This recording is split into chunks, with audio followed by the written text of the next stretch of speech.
Hello বন্ধুরা, তোমাদের সবাইকে আমার চ্যানেল অফিসার সায়েন্স ক্লাসে স্বাগত। আমি পায়েল। আমি একটা ইন্ট্রোডাকশনস ভিডিও এর আগে তোমাদের দিয়েছি। তোমরা যারা এই ভিডিও দেখবে তারা অবশ্যই ওই ইন্ট্রোডাকশন ভিডিওটা একটু দেখে নিও। আজকে যেটা আমি বলেছিলাম শুরু করবো ক্লাস 9-এর প্রথম চ্যাপ্টার জীবনতার বৈচিত্র্য। আমি বায়োলজিটা যেটা তোমাদের পড়াবো সেখানে আমি বলবো তোমরা যখনই বায়োলজি পড়বে, বায়োলজিতে অনেকগুলো শব্দ আছে যেগুলো ইংলিশেই তোমাদের মনে রাখতে হবে, ঠিক আছে? তার কোনো বাংলা হয় না। তো তাছাড়াও যেগুলো ইংলিশে, যেগুলোর বাংলাও হয়, সেগুলোও যখন পড়ছো পাশে ইংলিশ নামগুলো আমি বলবো একবার করে দেখে রাখবে, কারণ তাহলে তোমাদের পরবর্তীকালে হায়ার স্টাডিতে অসুবিধা হবে না, তোমরা বুঝতে পারবে কি বলতে চেয়েছে। এখন থেকেই যদি তোমরা পড়ার সময় বাংলা ইংলিশ দুটো নামই দেখে নাও তাহলে সেক্ষেত্রে তোমাদের পরবর্তীকালে সুবিধা হবে। তো চলো আজকের ভিডিও শুরু করা যাক। আমার ভিডিও ভালো লাগলে অবশ্যই লাইক করো। লাইক এই জন্যই করো যাতে আমি বুঝতে পারি তোমরা আমার ভিডিও পড়ানোটা বুঝতে পারছো, সেটা জানার জন্যই করো। আর কোথাও কোনো অসুবিধা হলে আমাকে অবশ্যই মেসেজে জানিও। আজকের চ্যাপ্টার কি? আমাদের জীবন ও তার বৈচিত্র্য, লাইফ অ্যান্ড ইটস ডাইভার্সিটি। ঠিক কি বলেছে দেখো তোমাদের প্রথমেই, জীবনের মূল বৈশিষ্ট্য, বেসিক প্রপার্টি অফ লাইফ। তো জীবনের মূল বৈশিষ্ট্য কি না, পৃথিবীর সকল প্রকার সজীব বস্তুর উৎপত্তি, গঠন, প্রকৃতি, জীবন প্রক্রিয়া, পরিবেশের সঙ্গে পারস্পরিক নির্ভরশীলতা, স্থায়িত্ব, বংশবিস্তার প্রত্যেকের সঙ্গে জীবজগৎ ওতপ্রোতভাবে জড়িত। আমরা এখানে পৃথিবীতে যে সমস্ত জীব, এবার সজীব আর নির্জীব মানে কি? সজীব মানে যাদের প্রাণ আছে, ঠিক আছে? যে সমস্ত বস্তুর প্রাণ আছে, যারা বংশবৃদ্ধি করতে পারে, বৃদ্ধি রয়েছে, পরিবৃত্তি করতে পারে, বিবর্তন করতে পারে, তারাই হলো সজীব বস্তু। যেমনি আমরা বলতে পারি যে কোনো পোকামাকড় তোমরা দেখছো, সেই পোকামাকড়গুলোও সজীব। এগুলো ছোটো ছোটো যে ব্যাকটেরিয়া, আমরা বলি যে খাবার আগে হাত ধুয়ে নেবে, হাতে ব্যাকটেরিয়া থাকে, ভাইরাস থাকে, এগুলো আমাদের চোখে দেখতে পাওয়া যায় না, এরা হলো অনুবীক্ষণিক জীব, ঠিক আছে? মাইক্রোস্কোপ দিয়ে আমরা তাদের দেখতে পারি, ওরাও সজীব বস্তু ছোটো আকারে।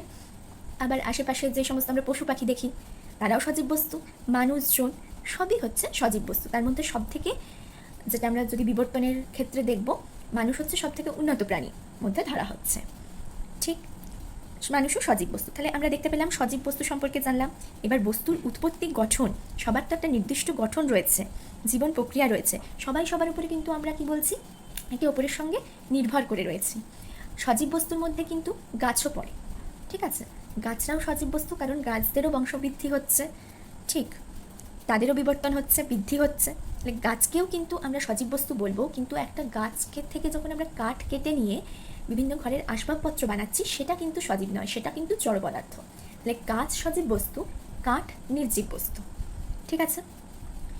এবারে বলছে জীবদেহ বিভিন্ন জৈব ও অজৈব বস্তুর সমন্বয়ে গঠিত, কিন্তু গঠন ও কার্যগতভাবে জড় বস্তুসমূহের ঐক্যবদ্ধ ও বিশেষ এক ভৌত রাসায়নিক সাম্যাবস্থায় নতুন বৈশিষ্ট্যের বহিঃপ্রকাশ ঘটে, যা হলো জীবন। জীবন মানে কি? এই ক্ষেত্রে দেখো তোমাদের দুটো জিনিস আমি বলবো একটু বাইরের পড়া, একটা হচ্ছে জৈব বস্তু আর অজৈব বস্তু। এটা মানে লাইনটার মানে আগে কি বলতে চাইছে বলে নিই, তারপর আমি বলছি জৈব বস্তু অজৈব বস্তু কি বলা হয়, কাকে বলে। মানে আমাদের শরীরে যে যত রকম আমরা খাচ্ছি, খাবার খাচ্ছি, ঠিক আছে, তার জন্য বলে খেলে পুষ্টি হচ্ছে, পেট ভরছে, আমরা কথা বলতে পারছি, বিভিন্ন কাজ করতে পারছি, আমাদের শক্তি হচ্ছে, এনার্জিটা পাচ্ছি। তো সেই জন্য এবার এই এনার্জিটা যে পাচ্ছি সেটা খাদ্যটা আমরা কোথা থেকে পাচ্ছি? আমরা খাদ্যটা খাবার শাকসবজি পাচ্ছি, মানে এগুলো পাচ্ছি কোথার থেকে? শাকসবজি গাছের থেকে, মানে আমরা খাবার জন্য গাছের সঙ্গে জড়িয়ে রয়েছি। আবার কি মাছ মাংস খাচ্ছি, সেক্ষেত্রে আমরা প্রাণীজ উৎস থেকেও খাবার সংগ্রহ করছি, যার ফলে আমাদের কি হচ্ছে? পুষ্টি হচ্ছে, বৃদ্ধি হচ্ছে, আমরা ভিটামিন নিচ্ছি, কার্বোহাইড্রেট, প্রোটিন, ফ্যাট, আমাদের শরীরে যা যা প্রয়োজনীয় যাবতীয় ক্রিয়াকলাপের জন্য, সেই ক্রিয়াকলাপ করে আমরা শক্তি পাচ্ছি, তার জন্য আমরা কাজ করতে পারছি, কথা বলতে পারছি, হাঁটাচলা করতে পারছি, সবার জন্যই কিন্তু শক্তির প্রয়োজন। আর সেই শক্তিটা পাচ্ছি কোথার থেকে? খাদ্য থেকে। এবারে খাদ্যটা খাবার পর যখন আমাদের বৃদ্ধি হচ্ছে, পুষ্টি হচ্ছে, সব কিছুর জন্যই কী হচ্ছে? সব কিছুর জন্যই সব কিছু কিন্তু দেহের মধ্যে একটা খুব সুন্দর, আমাদের দেহ একটা খুব সুন্দর, সবটাই একটা পুরোপুরি যন্ত্র দিয়ে গঠিত। সেই যন্ত্রগুলো এক এক করে এক কাজ করছে, যে কাজটা কি? রাসায়নিক বিক্রিয়া হচ্ছে। সেই রাসায়নিক বিক্রিয়া হওয়ার জন্য আমরা যেই কঠিন খাদ্যগুলো গ্রহণ করছি সেগুলোই কি হচ্ছে? পাচিত হচ্ছে।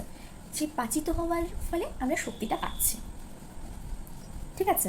তাহলে কোনো একটা আমাদের শরীরে যেগুলো পাচিত করছে, অনেক রকমের এনজাইম আছে শরীরের মধ্যে যেগুলো নিঃসরণ হচ্ছে, তারপরে পাচিত হওয়ার জন্য অনেক মৌল রয়েছে, আয়ন রয়েছে, আমাদের শরীরে এগুলো থাকে, জল রয়েছে শরীরের ভেতরে।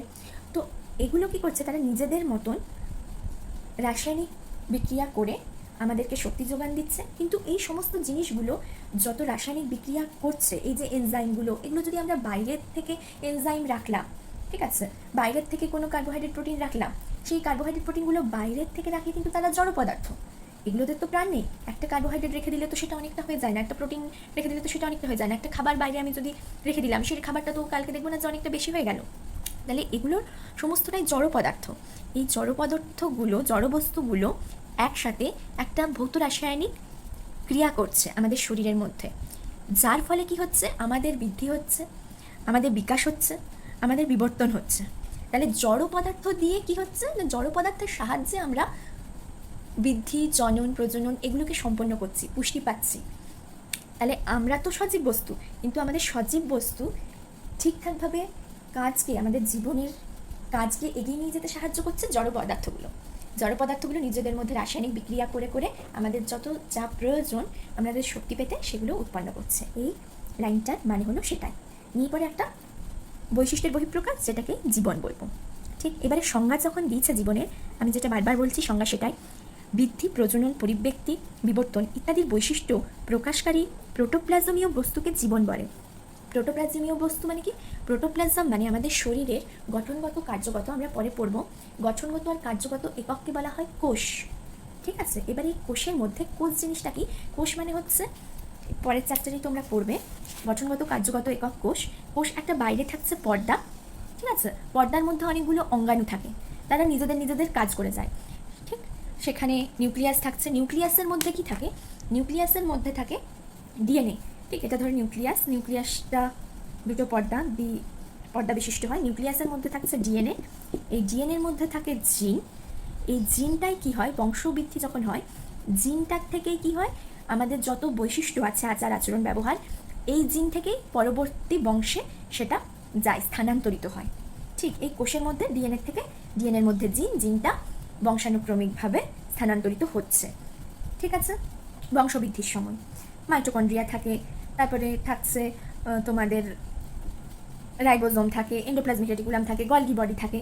তো এই যে কোষ থাকছে, বাইরেটাকে বলা হয় কোষ পর্দা, ভেতরেরটাকে বলা হয় প্রোটোপ্লাজম, আর প্রোটোপ্লাজমের মধ্যে এই সমস্ত বস্তুগুলো থাকছে। তো এই প্রোটোপ্লাজম এবার বলছে কি, বিবর্তন ইত্যাদির বৈশিষ্ট্য প্রকাশকারী প্রোটোপ্লাজমীয় বস্তু মানে সেটা হলো কোষ, আমাদের শরীরের গঠনগত, কার্যগত একক কোষ, যেটা কি করে, যেটাকেই আমরা বলবো জীবন, যেটা একটা সজীব বস্তুকে তার ঠিকঠাকভাবে কাজ করতে সাহায্য করছে, বৃদ্ধি করতে সাহায্য করছে। ঠিক আছে, বোঝা গেল এতদূর? এরপরে আমি তোমাদের বলে এসেছিলাম এখানে জীবদেহে বিভিন্ন জৈব আর অজৈব বস্তুর সমন্বয়ে গঠিত। এখন যেটা আমি বলবো, জৈব বস্তু আর অজৈব বস্তু মানে কি বলা হচ্ছে। এবার মৌল তো তোমরা জানো, মৌল কাকে বলবো না, এই যে carbon dioxide, oxygen, hydrogen, nitrogen, phosphorus, এইগুলো কিন্তু হচ্ছে যে আমি যে বললাম আমরা পুষ্টি নিচ্ছি, সেখানে কার্বোহাইড্রেট পাচ্ছি, প্রোটিন, ফ্যাট, এই প্রোটিন, ফ্যাট, কার্বোহাইড্রেট সব কিছুগুলোই কিন্তু এই মৌলের যৌগ, এই সমস্ত মৌলের যৌগ। আমাদের শরীরে আয়নও থাকে, সোডিয়াম আয়ন থাকে, পটাশিয়াম আয়ন থাকে, ক্লোরাইড আয়ন থাকে, ম্যাগনেশিয়াম আয়ন থাকে, এই সমস্ত আয়নও কিন্তু আমাদের শরীরে রয়েছে। আবার আমাদের শরীরের মধ্যে জলও থাকছে। ঠিক আছে, তাহলে এবার দেখো এই যে মৌলগুলো, 2 অণু হাইড্রোজেন, 1 অণু অক্সিজেন মিলে জল তৈরি করলো, তাহলে এই মৌলগুলো যৌগ তৈরি করলো, বিভিন্ন বন্ধনে যুক্ত হয়ে সরল মৌলগুলো যৌগ গঠন করে। এরপরে জৈব যৌগ কাকে বলে, জৈব যৌগ হচ্ছে কার্বনেরই যৌগ। ঠিক আছে, কার্বনের যৌগ, যেখানে কি হয়, কার্বন অক্সাইড আমরা বলতে পারবো না, মানে কার্বন মনোক্সাইড, কার্বন ডাইঅক্সাইড, এগুলোকে আমরা জৈব যৌগ বলতে পারবো না। জৈব যৌগের মধ্যে কার্বন হলো মূল উপাদান।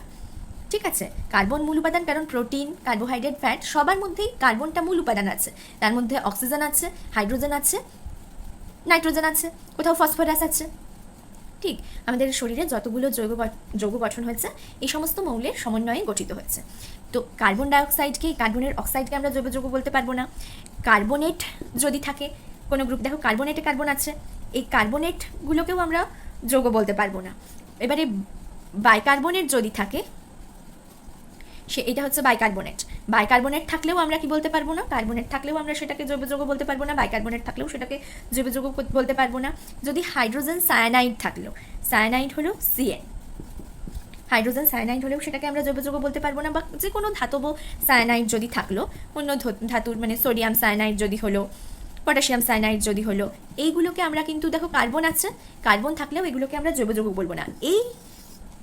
এই লবণগুলো ছাড়া কার্বনের যে সমস্ত যৌগ যাদের মধ্যে কার্বন পরমাণুর ক্যাটিনেশন ধর্ম, কার্বন পরমাণুর ক্যাটিনেশন ধর্ম এবং সমাবয়বতা বৈশিষ্ট্য দেখা যায় তাদের আমরা জৈব যৌগ বলবো। তাহলে এখান থেকে একটা জিনিস তোমরা বুঝতে পারলে, সমস্ত কার্বনের যৌগ, এটা লিখে রাখো, আমি জৈব যৌগ কাকে বলে ডেফিনেশনটা তোমাদের লিখিয়ে দিচ্ছি, তার আগে এটা লিখে রাখো, কার্বনের সব যৌগই জৈব যৌগ নয়। কার্বনের সব যৌগই জৈব যৌগ নয়, ঠিক? জৈব যৌগের মধ্যে মূল উপাদান থাকবে কার্বন, কিন্তু কার্বনের যতগুলো যৌগ কার্বন তৈরি করেছে তারা জৈব যৌগ নয়। কেন আমি বলে দিলাম কোন কোনগুলো থাকবে না। কার্বনের অক্সাইড থাকবে না, ধাতব কার্বনেট থাকবে না, ধাতব বাইকার্বনেট থাকবে না, হাইড্রোজেন সায়ানাইড থাকবে না, ধাতব সায়ানাইড থাকবে না, এগুলো ছাড়া, ঠিক? তাহলে দেখো জৈব যৌগ কাকে বলে, যদি তোমরা লিখতে হয় এরকমভাবে লিখো, যাদের দরকার লিখে নিতে পারো। কার্বনের অক্সাইড, ধাতব কার্বনেট, ধাতব বাইকার্বনেট, হাইড্রোজেন সায়ানাইড এবং ধাতব সায়ানাইড লবণগুলি ছাড়া কার্বনের অন্য লবণগুলি ছাড়া কার্বনের অন্য যেসব যৌগের মধ্যে কার্বন পরমাণুর ক্যাটিনেশন ধর্ম, সমাবয়বতা প্রভৃতি বৈশিষ্ট্য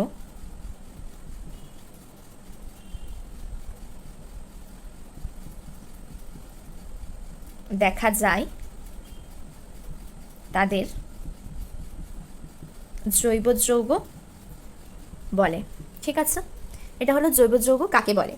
আর ওটাও মনে রাখবে যে কার্বনের সব যৌগই কিন্তু জৈব যৌগ নয়। কেন নয় না, কার্বন অক্সাইড, কার্বনেট, ধাতব বাইকার্বনেট, এইগুলো কার্বনেরই যৌগ হলেও কিন্তু সেগুলো জৈব যৌগ নয়। কার্বনের জৈব যৌগ তখনই জৈব যৌগ হবে যাদের মধ্যে ক্যাটিনেশন ধর্ম আর সমবায়বতা ধর্ম দেখতে পাওয়া যাবে। এবারে ক্যাটিনেশন ধর্ম আর সমবায়বতা ধর্ম কাকে বলে সেটা আমি বলবো নেক্সট ভিডিওতে। আজকের মতো এখানেই আমি শেষ করছি, এই নিয়ে আমি পরের দিন তোমাদেরকে বলবো। ঠিক আছে, থ্যাংক ইউ ফর ওয়াচিং।